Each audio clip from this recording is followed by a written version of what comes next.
América y el mundo, un análisis de la realidad reflejada en los diarios, portales, redes sociales y también en los canales de comunicación. Pero vamos a empezar con las portadas porque esta portada da cuenta de algo que parecería que en Estados Unidos, en el mundo occidental, como se lo denomina, los únicos problemas que existen son los que están ahí planteados. El titular es las amenazas a la economía mundial.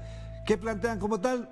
Omicron, que podría ser, digamos, de alguna relevancia, pero dicen la caída de China, China slump. ¿Eso se puede entender como una amenaza a la economía mundial? Pues sí y no, pero me parece que hay otras amenazas en el mundo que pueden dar cuenta de que la economía mundial efectivamente está en una situación lamentable. Este es el balance que hace la revista The Economist y también señalan la inflación, pero la inflación ya sabemos de dónde sale, por dónde se apunta y por supuesto también hay una serie de elementos. Pero bueno, la portada da cuenta de un enfoque editorial sobre la situación actual y yo agregaría algo ahí: Estados Unidos en quiebra, porque ya veremos más adelante lo que está viviendo este país. Pero ustedes tienen ahí una interesante ilustración, pero el sentido y el enfoque editorial ya sabemos a dónde apunta. Bueno, pasamos. Vamos al diario El Universo del Ecuador, de la ciudad de Guayaquil en particular, porque generalmente se concentra en la ciudad de Guayaquil, y dice: en las cárceles de Guayaquil existiría un promedio de un guía para cada 193 presos. Noticia, esto sí de verdad que causa risa porque parecería que es el gran acontecimiento. Esto se conoció hace mucho tiempo, señores del diario El Universo. Tengan la bondad de actualizarse, de pensar un poquito más allá, porque lo que ocurrió fue lo que tiene en la parte inferior la nota. ¿Qué dice? El complejo carcelario de Guayaquil tiene 5 centros que albergan a 15.264 presos hasta octubre pasado y cuenta con 238 agentes de seguridad penitenciaria, más conocidos como guías. El estándar internacional de la ONU sugiere que haya un guía por cada 10 internos. Ojalá encontremos el tuit de la Organización de las Naciones Unidas que alerta sobre la grave crisis carcelaria, que esto es responsabilidad del gobierno. Ojalá lo podamos encontrar, está en la cuenta de Twitter de Telesur Ecuador para que nuestro equipo de producción lo pueda localizar casi que de inmediato.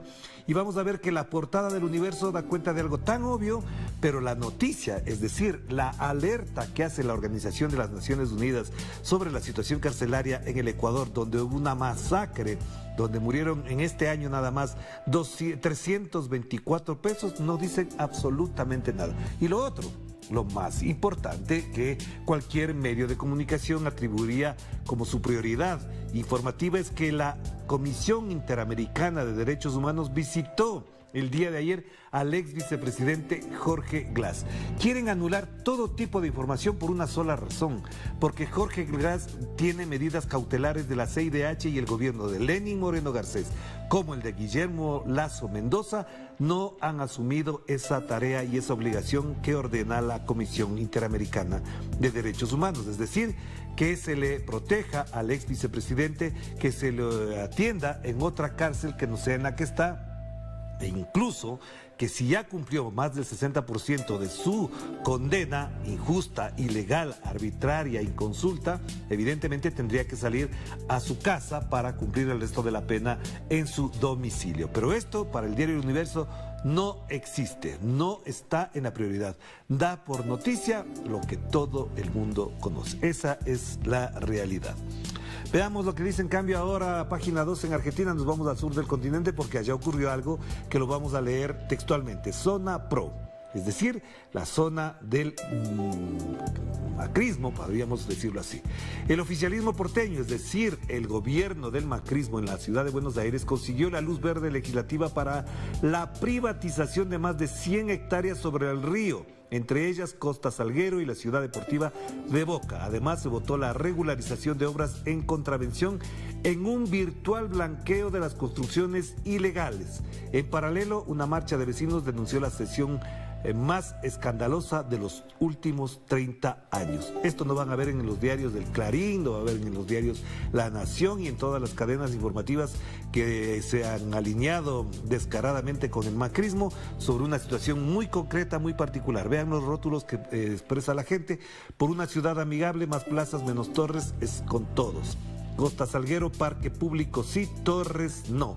Es decir, una zona que además conozco efectivamente, una zona que bien podría ser un parque público, una zona de distracción, de atención y además de preocupación ambiental, pues ahora se dedica para torres de alto costo, es decir, para la gente que tiene mucha plata. Ahí tienen al gobierno de la ciudad de Buenos Aires, que está en manos del macrismo, del señor Larreta, Rodríguez Larreta. Pasamos ahora al diario El Mercurio de Chile y aquí sí hay dos o tres cositas que vale la pena comentar. La nota principal, el titular principal es una asesora de Boris, de Gabriel Boris, finalista a la segunda vuelta de Chile, afirma que el cuarto retiro es un error y anticipa cambios a la pensión básica universal. La declaración de una asesora es ya la postura oficial y es motivo para poner como titular principal. Pues ahí lo tienen. Ese es el modo en que hacen campaña los señores del diario Mercurio a favor de su candidato, que es el señor José Antonio Kast. El señor derechista, la nueva visión, generación del pinochetismo, ahí tienen, está haciéndose campaña a través del diario Mercurio. Y miren lo que dice acá al costado.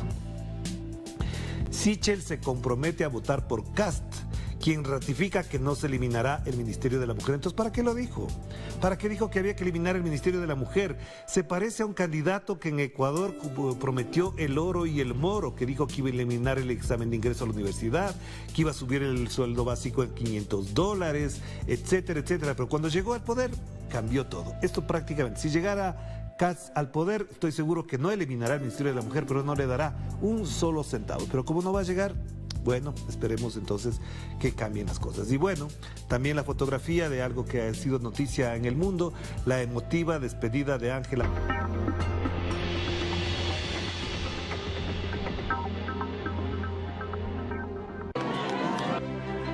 Una nueva administración, pero bueno, la historia la juzgará, la historia la valorará y será la historia la que le coloque en el lugar que le corresponda. Pues ahí tienen el Mercurio haciendo campaña por el señor José Antonio Kast. Dirán que no, pues sí. Este tipo de titulares en la nota principal que se exhiben en los puestos de periódicos dan cuenta de esa propaganda gratuita que le hacen al señor José Antonio Kast en Chile. Pasamos al diario El País, preocupación también en el mundo por lo que ocurre con la variante Omicron. El titular principal dice Angela Merkel, que se despide prácticamente ya de su gestión en Alemania, impone el confinamiento de facto para los no vacunados. Vamos a ver que además sobre este tema hay una polémica, no sé si muy interesante, pero al menos preocupante de lo que se está haciendo con los no vacunados.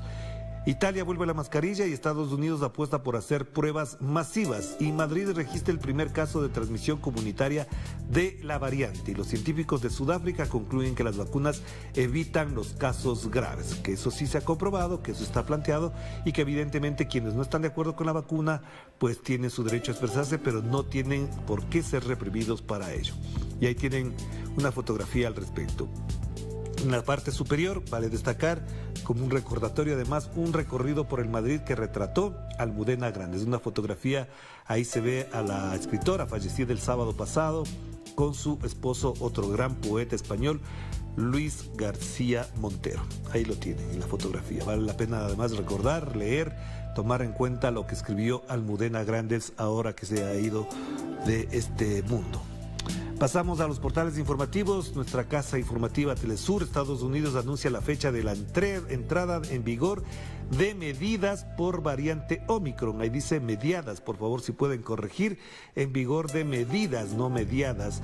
A partir del lunes, todos los viajeros aéreos que arriben a Estados Unidos deberán mostrar una prueba de COVID negativa tomada 24 horas antes. Esto evidentemente restringirá muchísimo el arribo en épocas de gran concurrencia de viajeros por las festividades de fin de año, pero bueno, efectivamente también hay que tomar medidas, hay que tener control adecuado de esto, porque además, si insistimos, el número de fallecidos en Estados Unidos ya llega a 806.398 y los contagiados prácticamente están llegando a los 50 millones de contagios en Estados Unidos. Es lo que ha ocurrido desde el primer día en que se estableció ya el control de contagios. En el América Latina es 46 millones, prácticamente estamos llegando a los 47 millones de contagios y de fallecidos 1.544.000, de los cuales 900.000 solamente son de Brasil, que además no ha generado controles e impedimentos de ingreso a Brasil a propósito de la variante Omicron. Veamos acá otro tema a propósito de lo que decíamos. Si la portada de Economist tiene que alertar al mundo de algo, podría ser que también, por ejemplo, el Senado de Estados Unidos aprobó los fondos para evitar el cierre del gobierno, que estaba prácticamente en bancarrota, no precisamente por falta de plata, sino porque ya no tenía el financiamiento adecuado. Pero el Senado lo salvó y aprueba fondos para evitar el cierre del gobierno de Joe Biden. Abajo aumentan a 5 los casos de la variante Omicron en Brasil, pero el señor Jair Bolsonaro dirá que es otra gripeciña. Y el presidente peruano Pedro Castillo se reunirá con los líderes políticos de su país. Eso veremos más adelante. También otra información a propósito de lo ocurrido el día de ayer en Lima. Pasemos entonces a Nodal, Noticias de América Latina y el Caribe, que siempre revisamos por su enfoque, por su actualidad noticiosa, y ahí se ve lo que se ha destacado como un elemento clave en el Día de la Amistad entre Argentina y Brasil. Alberto Fernández y Jair Bolsonaro acercaron posiciones en este día, en el Día de la Amistad de Argentina y Brasil. Qué bueno que se acerque, pero sin conceder ni ceder principios de absolutamente nada. La parte inferior, lo que queríamos demostrar. Castillo, presidente de Perú, recibió al nefasto Luis Almagro y cosechó elogios. Supongo que los elogios fueron para Pedro Castillo, no para Luis Almagro, que no se merece un solo aplauso ni una sola guiñada de ojo. Por supuesto que no. Y acá, otra noticia importante, la Fiscalía Boliviana pide 10 años de cárcel para la expresidenta de facto Yanine Áñez por la responsabilidad en los delitos cometidos contra la población boliviana durante el golpe de Estado y la violación de derechos humanos. En el día, y esto queríamos mostrar, aunque no se destaca adecuadamente, miren eso. En el día en que lo procesaron por espionaje ilegal, Macri respaldó a Kast en Chile.